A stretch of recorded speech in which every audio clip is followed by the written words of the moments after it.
Olá pessoal, boa noite, aqui é o professor Sérgio. Do jeito que dá, hoje eu vou gravar uma aula de a continuação da disciplina de Física 4. Hoje a gente vai entrar na aula 8, que é o capítulo 30, Fontes de Campo Magnético, beleza?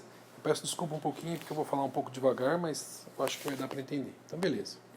A gente viu no último capítulo a ideia de momento magnético, então todo objeto que possui magnetismo lá dentro, lá intrinsecamente, ele possui momento magnético, então é a propriedade característica do magnetismo. E no caso de uma espira percorrida por corrente, esse momento magnético é o produto da corrente que passa na espira vezes a área, beleza?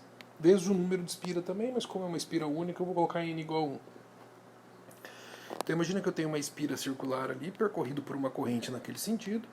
A área dela ali é a área daquela circunferência e ela vai ter um momento magnético que aponta para cima ali, já usando a regra da mão direita. Eu ponho os dedos na direção da corrente e o polegar da mão direita vai indicar para mim o sentido do momento magnético.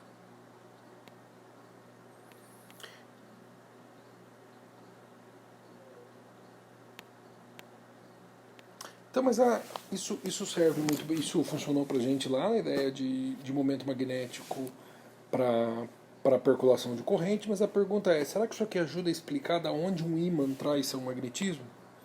De certa forma ajuda bastante, pessoal. Da onde vem o magnetismo? Vamos pensar o seguinte, o magnetismo, no caso de um ímã, do ímã natural, o que vai acontecer é que não existe corrente nele. Mas a pergunta é, não existe corrente ou não existe movimento de carga? É isso que é interessante. Todo objeto, ele possui lá os seus elétrons, e esses elétrons, no caso dos elétrons nos átomos, eles estão orbitando ao redor do núcleo. Então, o que acaba acontecendo é que a gente tem uma corrente diferente de zero se eu olhar pro movimento dos elétrons naquela situação.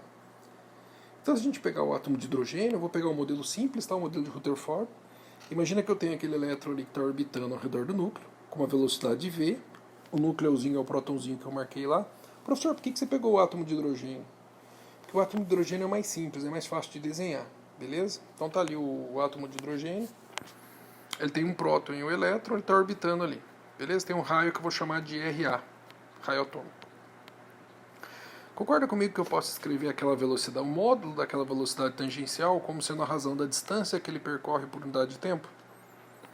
Então eu posso fazer o seguinte, eu posso passar o tempo multiplicando, eu vou ficar aqui dt é igual a ds sobre v. Passei o t multiplicando, dt multiplicando, e passei o v dividindo. Aí ficou para mim a relação que está ali.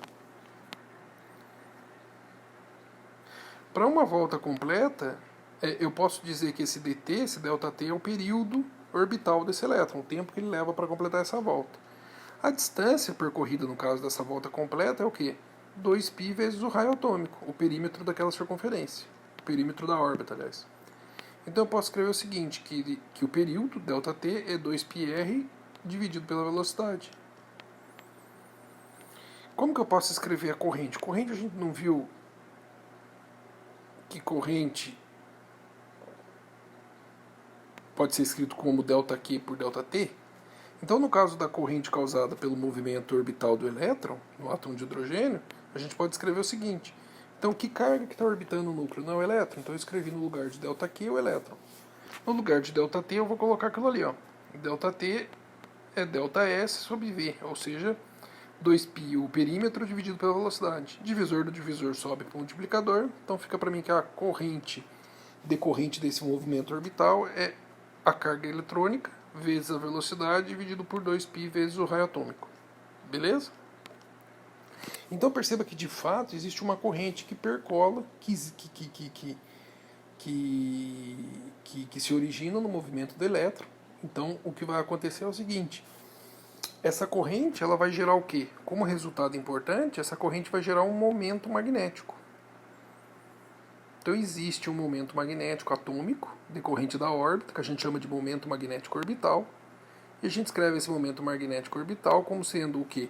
O momento magnético eletrônico é o produto da corrente vezes a área, só que a corrente eletrônica a gente viu que é a carga vezes a velocidade dividido pelo perímetro. A área é πr ao quadrado, então é π vezes o raio atômico ao quadrado. Corta o π com π, corta um raio atômico com um raio atômico. Então sobrou para mim o seguinte: o momento magnético orbital é a carga vezes a velocidade vezes o raio atômico dividido por 2. Beleza? Então, existe um momento magnético pequenininho. Esse momento magnético é originado por esse movimento orbital aí. Eu posso escrever o seguinte. Então, imagina que eu escrevo o seguinte agora, ó. Deixa eu só voltar um pouco, que eu estou meio atrapalhado aqui hoje. Imagina que durante esse deslocamento, tá aqui só um conceitinho lá de movimento circular que eu acho importante. Imagina que durante, deixa eu voltar um pouquinho, você vai entender. Imagine que esse elétronzinho realiza um deslocamento daquela posição inicial até aquela posição final, e nesse deslocamento ele varra um ângulo que eu chamo de dθ. Isso vai acontecer num tempo dt. Beleza? Então eu posso definir o que a gente chama de velocidade angular. O que é velocidade angular? Velocidade linear ou velocidade tangencial, no caso do movimento circular, é distância por tempo. Velocidade angular é ângulo por tempo. Tá? Então a gente define a velocidade angular como sendo o quê? Ômega, que é a variação angular pelo tempo. Beleza? A unidade aqui, pessoal, é que o ângulo tem que ser radianos por segundo e não graus por segundo, beleza? Então, eu posso escrever uma relação agora entre a velocidade v e a velocidade angular. Como que eu escrevo isso? Eu posso dizer o seguinte, ó, se eu pegar o comprimento daquele semicírculo, que eu vou marcar lá agora, aquele comprimento daquele semicírculo é um S, tá? Uma distância pequenininha. Eu quero saber a velocidade, eu vou ter que pegar o S e dividir pelo tempo. Pessoal, como que eu calculo o comprimento de um semicírculo? O comprimento de um semicírculo é o raio vezes o ângulo, beleza? Como o ângulo ali é o θ, eu chamei aqui de θ. É o dθ, eu chamei de dθ, beleza? Então agora eu vou substituir o seguinte, ó. Eu posso escrever que a velocidade no lugar de ds eu posso escrever que é o raio vezes dθ dividido por dt. E o que é dθ dt que a gente acabou de ver? É o ômega, a velocidade angular. Então fica para mim o seguinte: a velocidade tangencial nada mais é que o produto do raio vezes ômega. Beleza? Aí eu posso voltar na equação que está à esquerda aqui e substituir o valor do ômega no lugar daquele troço. Então a gente acabou de ver que velocidade é ômega vezes o raio, que no caso o raio atômico. Então vai ficar que o momento magnético do elétron na órbita é a carga do elétron vezes ômega.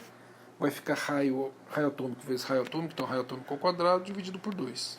Beleza? Então tá aqui, essa é a expressão para calcular o momento magnético eletrônico. Essas duas, a expressão de cima está em função da velocidade, a expressão de baixo está em função da velocidade angular. Para o átomo de hidrogênio, esse momento magnético ele é pequenininho e ele tem valor de 10 a menos 24 ampere metro quadrado. Beleza? Então é um momento magnético bem pequeno. A gente chama isso de magneton de Bohr. Beleza? Por que Bohr? Porque Bohr foi um físico dinamarquês que foi o primeiro a inferir alguma coisa sobre isso. E o que acontece? Vou voltar aqui. Deixa eu voltar. Tá ali. Então vamos lá. Sabendo que o raio... Aí tem um exemplo aqui que a gente pode trabalhar um pouco com essa equação. Sabendo que o raio atômico do hidrogênio é meio angstrom. Pessoal, o que é angstrom? Angstrom é 10 a menos 10. Beleza? E outra coisa que eu estou trazendo a informação é no estado fundamental, tá? Porque o elétron ele pode saltar para camadas de fora. Vamos pegar no estado de menor energia, que ele está na primeira camada ali. Aí eu falo o seguinte: sabendo que o raio do átomo de hidrogênio é meio angstrom, estime a velocidade e o período orbital desse elétron ao redor do núcleo. Então tá ali, ó, a gente sabe que o magneton de Bohr equivale ao momento magnético do elétron, e ele nada mais é que o produto da carga vezes a velocidade vezes o raio dividido por 2. Então eu vou isolar a velocidade ali, vai ficar 2 vezes o magneton de Bohr, que é um número, tá? Que já é essa conta feita de cima aí, dividido por 2. Melhor, só estou me atrapalhado aqui. Então esse 2 sobe aqui multiplicando, esse R passa dividindo e esse E passa dividindo. Beleza? Então tá ali. O que eu fiz foi isolar a velocidade. Aí ficou para mim o seguinte: como é que eu vou calcular essa velocidade tangencial? 2 vezes o magneton de Bohr dividido pela carga do elétron vezes o raio atômico que eu acabei de marcar ali em cima. O raio atômico em angstrom. Angstrom é uma unidade de medida em física nuclear, física atômica, que vale a 10 a menos 10 metros. Então, meio angstrom é 10 a menos 10 metros ali. Tá ok? Então, substituí, fiz a conta. Eu vou achar que a velocidade do elétron no átomo é uma velocidade absurda e equivale a coisa de 10 a sexta metros por segundo. Tá? Isso do ponto de vista clássico. Não estou inferindo nada sobre o comportamento quântico desse movimento. Aí, o que eu posso escrever sobre período? Pessoal, o período nada mais é que o tempo que ele leva para dar uma volta completa. Como a velocidade é muito alta e a órbita é muito pequena, o período vai ser pequenininho, vai ser minúsculo. Ou seja, o tempo para ele dar uma volta é quase nulo. Então, eu posso escrever o seguinte. A gente sabe que a velocidade angular é dθ dt. O período vai ser o tempo total do dt. E o ângulo total é 2π. No caso de radiano. Então vai ficar, o período é 2π sobre ômega. Ômega é o produto da velocidade sobre... Aliás, é a razão da velocidade sobre o raio. Então eu fiz ali a velocidade sobre o raio. Aí achei a velocidade angular, que é 4,6 vezes 10 a sexta radianos por segundo. Então ela é bem alta também. Venho aqui na equação que eu vou circular em vermelho e substituir o valor de ômega. Aí eu acho o período orbital. Beleza? Então tá aqui. 2π dividido pela velocidade angular está ali em segundos. Então é um tempo muito, muito, muito pequeno para ele dar uma volta completa ao redor do núcleo. Pessoal, de novo, esse modelo é um modelo clássico, não tem nada a ver muito com o conceito mais aprofundado do modelo atômico. Só que o interessante é que além desse magnetismo orbital, existe uma outra propriedade que é intrínseca do elétron. Deixa eu explicar uma coisa. Pessoal, concorda comigo que hipoteticamente, todos os átomos têm elétrons que estão girando ao redor do núcleo? Então, todos os materiais, todos os elementos deveriam ter magnetismo. Mas não é bem verdade. A gente sabe que só alguns elementos da tabela periódica que eu consigo aproximar um ímã e atraí-los. Então, o que vai acontecer é o seguinte, existe uma outra característica decorrente, essa característica ela é puramente quântica, essa aqui não tem como descrever ela classicamente. O que a gente consegue é fazer uma relação bem por cima do conceito dela. A gente chama de spin. Tá? Então imagina que eu tenho um elétron, esse elétron está descrevendo um movimento translacional, uma órbita ali. Tem um momento magnético orbital, que a gente acabou de ver no slide anterior. E além daquele movimento orbital, ele tem o que a gente chama de spin. O que é o spin? Pessoal, isso é clássico, tá? Não tem como descrever isso de outra forma. É só uma visão hipotética do que seria o spin. É o elétron girando ao redor do próprio núcleo, aliás, girando ao redor do próprio eixo. Então tem um momento magnético orbital e um momento magnético de spin. Então, ele pode estar girando, por exemplo, aqui nesse sentido, que eu vou ter um spin para cima. Ele está girando no outro sentido, eu vou ter um spin para baixo. Tá? Então todos os elétrons eles podem estar girando num sentido ou girando no outro sentido, e isso vai girar um spin para cima e um spin para baixo. Professor, mas o que tem a ver os spins? Vocês vão entender daqui a pouco. Na hora de montar os átomos, esses spins fazem uma puta diferença e vão separar os elementos que são magnéticos dos que não são magnéticos. Então esse é o conceito mais ou menos de spin. O momento magnético de spin ele é bem maior que o momento magnético orbital. Ele é 2 vezes maior que o momento magnético orbital, então quem acaba mandando no magnetismo dos átomos é o momento magnético de spin. Então o que acontece? Cuidado, pessoal, eu estou trazendo isso de novo, cuidado com o spin ou entre com o ente quântico sem qualquer descrição clássica, beleza? O que acontece no... Professor, mas por que o spin não consigo descrever ele, eu não posso entender ele puramente como uma rotação para o torno do próprio eixo? Pessoal, porque o elétron girar ao redor do próprio eixo, ele tem carga, tem spin, então ele vai ter momento magnético de spin.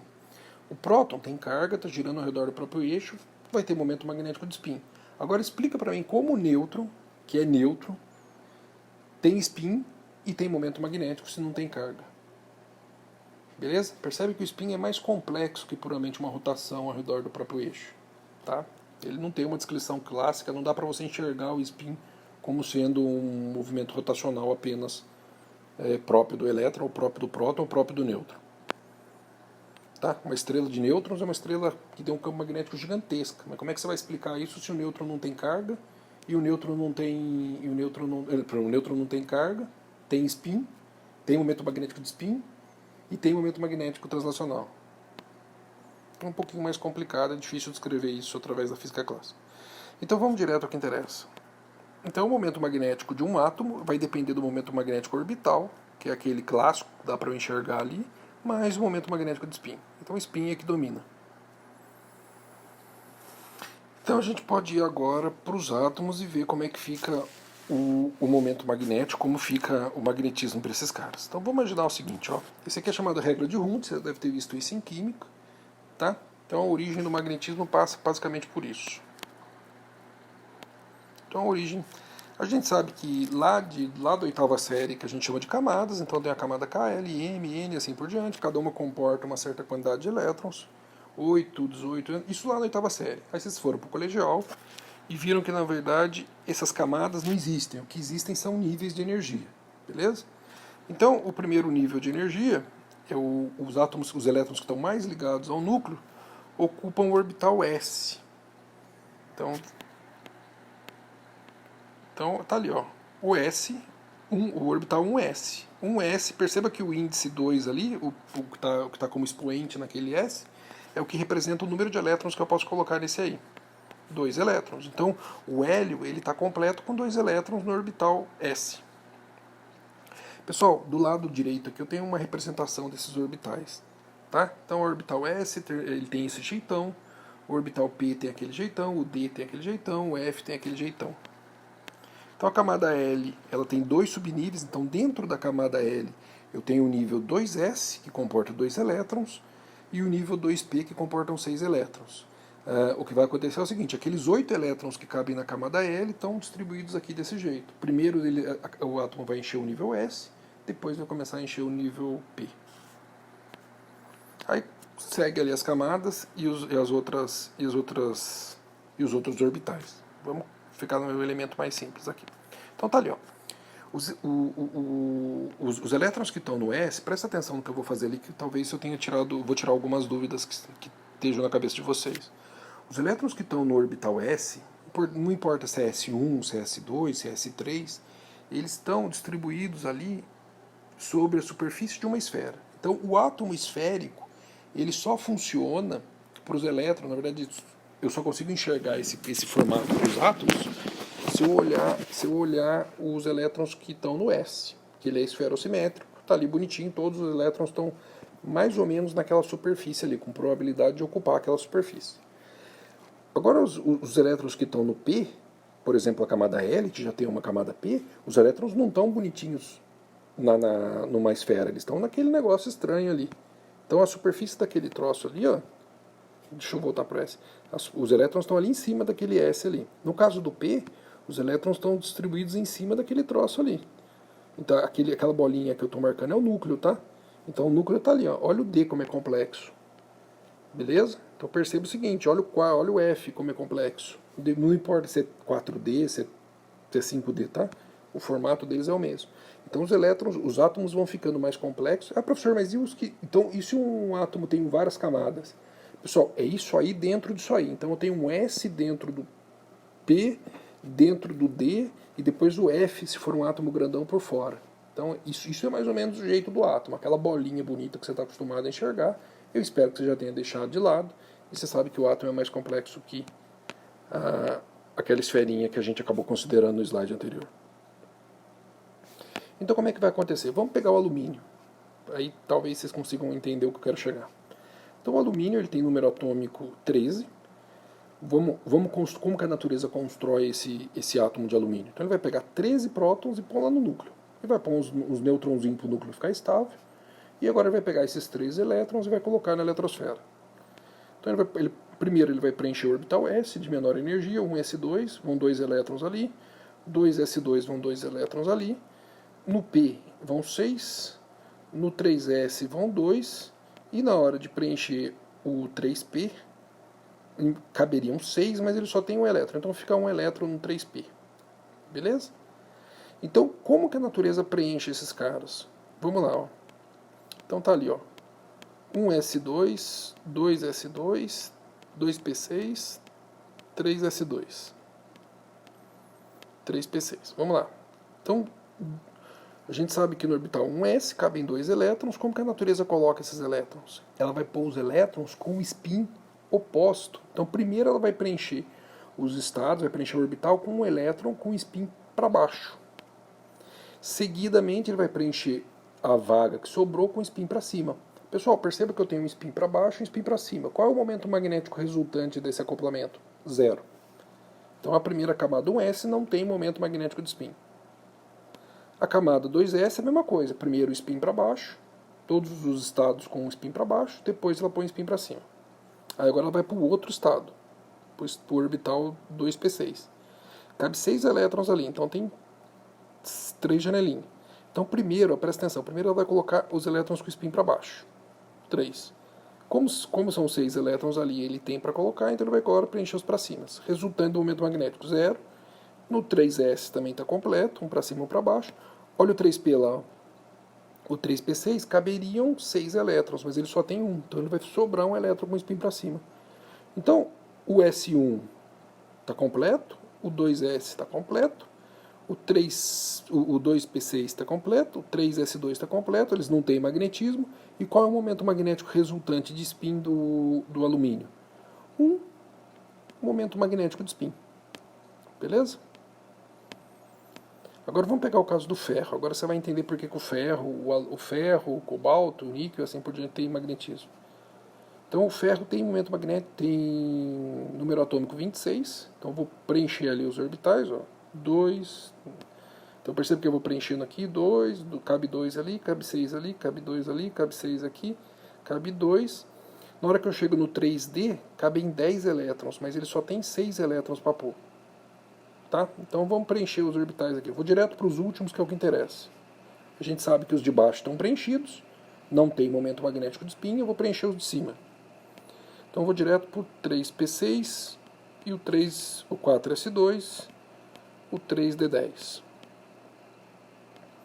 Então, a gente sabe que o 3P6 está completo. Ó, o 3P6 lá de roxo. Cabem 6 elétrons, então primeiro o de spin para baixo, depois o spin para cima. O 4S2, spin para baixo, não tem momento magnético anterior. Spin para baixo, spin para cima. Momento magnético nulo no 4S. O 3D. O 3D cabem 10 elétrons. Mas quantos elétrons ele tem para colocar ali? Ele tem 6 elétrons, pessoal. Então, como é que vai ficar? Ele vai começar a colocar os spin para baixo, ó. Tum, tum, tum. Então tá lá, ó. Deixa eu voltar rapidinho pra você enxergar. Então ele colocou 5, aí tem mais um, ele vai colocar aqui pra cima, ó. Puf, colocou pra cima. Então o primeiro quadradinho ali tem esse momento magnético nulo, mas olha quantos spins sobraram para baixo. 4 spins para baixo. Então o ferro ele tem muito mais momento magnético livre do que o alumínio. Por isso o ferro tem magnetismo, por isso o ferro é chamado de ferro magnético, beleza? Então, quando eu estou magnetizando alguma coisa, o que eu estou fazendo é orientando, hipoteticamente, esses spins livres. É muito difícil eu mexer na órbita, mas é mais fácil eu mexer no spin. Então eu tenho, por exemplo, no caso do ferro, 4, tá? Isso aqui é só uma aproximação, mas eu tenho 4 spins por átomo de ferro. Então vamos pensar o seguinte. Deixa eu voltar.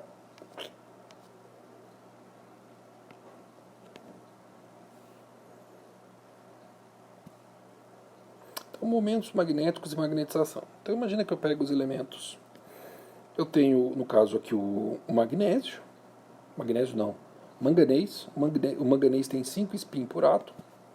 O ferro tem 4 spin por átomo. O níquel 3 spin por átomo. O cobalto 2 spin por átomo. Beleza? Pessoal, isso é uma aproximação para explicar o ferromagnetismo. É um pouquinho mais complicado que isso, que esses elétrons eles estão meio que livres, é um ferromagnetismo itinerante que a gente diz, mas tá bom para o nosso entendimento aqui inicial. Então esses caras são ferromagnéticos. Então, o que vai acontecer? vamos imaginar como que a gente produz, ou como que a gente encontra o ferro na natureza. O ferro, o níquel, como a gente encontra os elementos na natureza? Eles são encontrados na forma de minério. E para eles estarem na forma de minério, provavelmente eles tenham que... Eles foram, em algum momento da história, seja no núcleo da Terra, seja na formação da Terra, eles estavam no estado líquido, porque eles estavam muito quentes, e eles, do estado líquido, eles esfriaram e solidificaram. Então o que vai acontecer? Tem o minério. Se eu conseguisse olhar a estrutura desse minério, eu veria o seguinte: tá, os átomos estão todos lá, estão bonitinhos, mas o ordenamento desses spins, a gente chama de ordenamento magnético, eles estão meio aleatório. Então eu tenho regiões que estão com... Tenta dar um zoom aí que você vai enxergar na tela. Eu tenho regiões que estão com spin para cima, outras regiões que estão com spin para baixo e assim por diante. Essas regiões têm momento magnético, beleza? E como elas... Professor, qual a dimensão dessas regiões? Essas regiões elas são invisíveis a olho nu, tá? Eu tenho que fazer uma experiência de magnetismo para ver essas regiões. A gente chama de domínios magnéticos. Então quando eu olho alguma coisa que foi fundida, que estava do estado líquido e passou para o estado sólido, porque eu esfriei, o que vai acontecer é que aqueles momentos magnéticos que em algum momento poderiam estar alinhados, eles desalinharam, porque agora eles estão bagunçados. Então, o ferro natural, ele não é magnetizado, ele não tem momento magnético resultante. Se eu somar aqui, o momento magnético dá zero. Então, olha ali, é um domínio magnético ali, ó. Domínio magnético. Então, o somatório dos momentos resultantes vai dar zero. Essas regiões de domínio magnético são micrométricas. Tá? Em virtude das orientações que são aleatórias, aquilo ali vai ser nulo. Agora, vamos imaginar o seguinte: imagine que eu peguei aquele mesmo pedacinho micrométrico, aquele mesmo pedacinho de minério que eu tentei representar ali os domínios. Eu venho agora e aplico um campo magnético. O que vai acontecer? A gente sabe que toda vez que eu aplico um campo magnético numa região em que existe momento magnético, os momentos vão tentar alinhar. A gente viu que aparece um torque, e esse torque vai tentar alinhar os momentos magnéticos na direção do campo. Beleza? Você viu isso na última aula. Então vai aparecer um torque puxando aqueles carinhas ali. Tá? A gente chama esse processo de magnetização, ou seja, eu estou induzindo, como ele tinha um momento magnético mais ou menos embaralhado, entre aspas, aleatório, o que eu estou fazendo é mais ou menos orientar eles no máximo possível na direção do campo. Isso é magnetização. A gente está alinhando os domínios, a gente está alinhando os momentos. Então, se eu construísse um gráfico do campo que eu estou aplicando, o campo B, versus o campo gerado pelo negócio, concorda comigo que o campo gerado pelo pedacinho de ferro é zero, mas agora ele vai criar um campo que eu vou alinhar os momentos, e eles vão ganhar, entre aspas, vão se somar, e o próprio ímã vai gerar campo magnético. Então a gente chama o campo H, que é o campo gerado pela magnetização. Vou ver o seguinte, deixa eu voltar para você ver com calminha. Então tá ali, ó. Eu vou começar... Não, volta. Quero ir bem devagar. Então, calma. Então percebe o seguinte, ó. Não, volta. Vai ficar legal, quer ver? Ó, eu vou subir no campo magnético.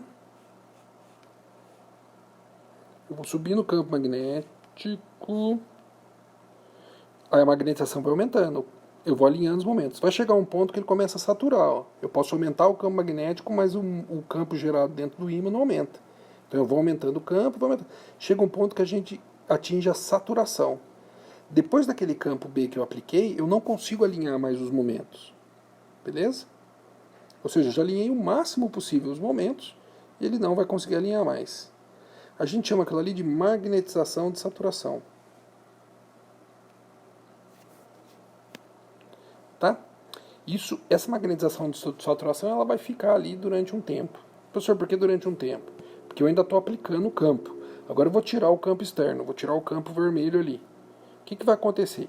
Pessoal, é da natureza desses momentos eles tentarem se bagunçar um pouco. Primeiro, por dois motivos. Primeiro, a gente está numa temperatura maior que o 0 Kelvin, então tem agitação térmica. E se eu tiver defeitos, se eu tiver algumas outras interações, campo elétrico e assim por diante, eu tento bagunçar. Então o que acontece?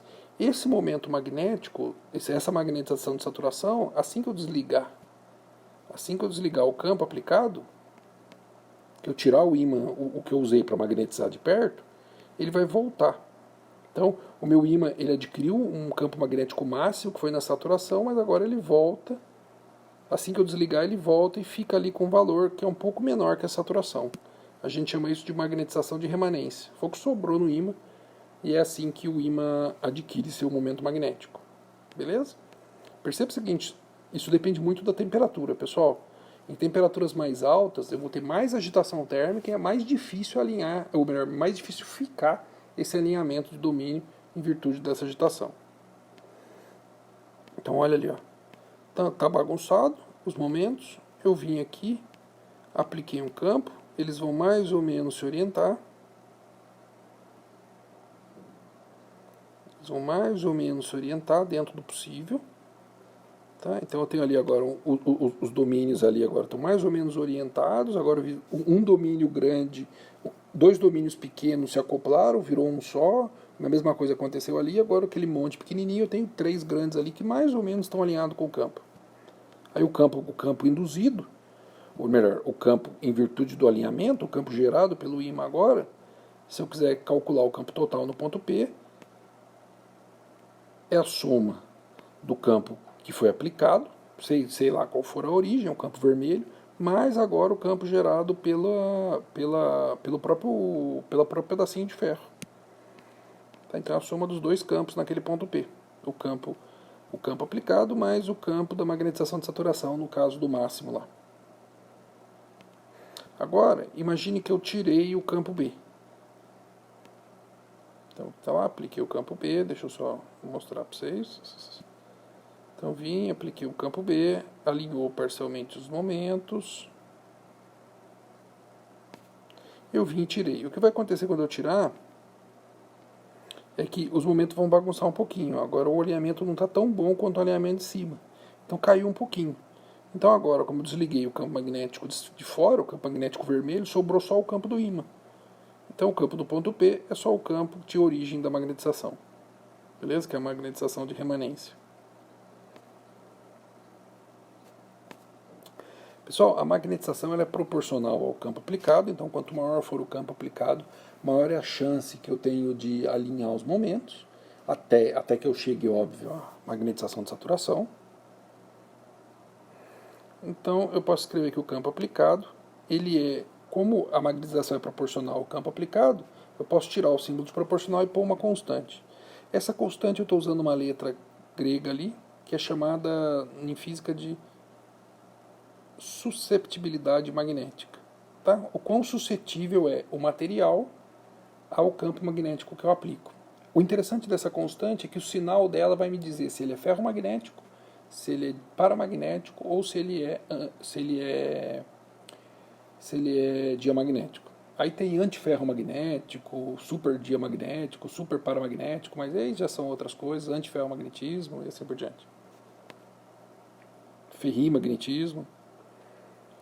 Vamos pegar no basicão, beleza? Então é o seguinte, ó. Perceba, vamos olhar bem essa constante que eu vou circular aqui em vermelho. Susceptibilidade magnética. Então, se eu aplicar o campo... Olha o que eu estou falando aqui na direita. Ó. Se eu aplicar um campo magnético nessa direção, a magnetização induzida no ímã vai ser na mesma direção. Então, o Xi, que é a susceptibilidade magnética, ela é aproximadamente 1. Eles têm a mesma direção e ela é positiva. Tá? Então, o campo tem a mesma direção, esses vetores têm a mesma direção. Então, quando o Xi é positivo, quando a suscetibilidade é positiva, esse cara é ferromagnético. Ferro, a gente viu que... Deixa eu só dar um... A gente viu que o ferro, o níquel, o cobalto, o manganês, o samário, o praseodímio, eles são ferromagnéticos.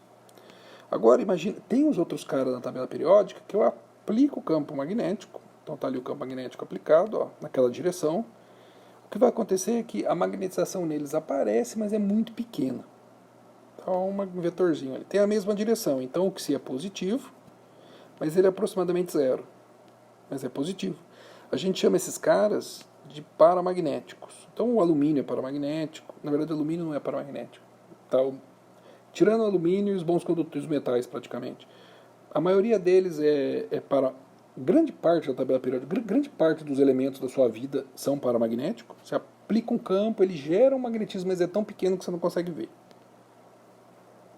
Então quase todos os materiais são paramagnéticos.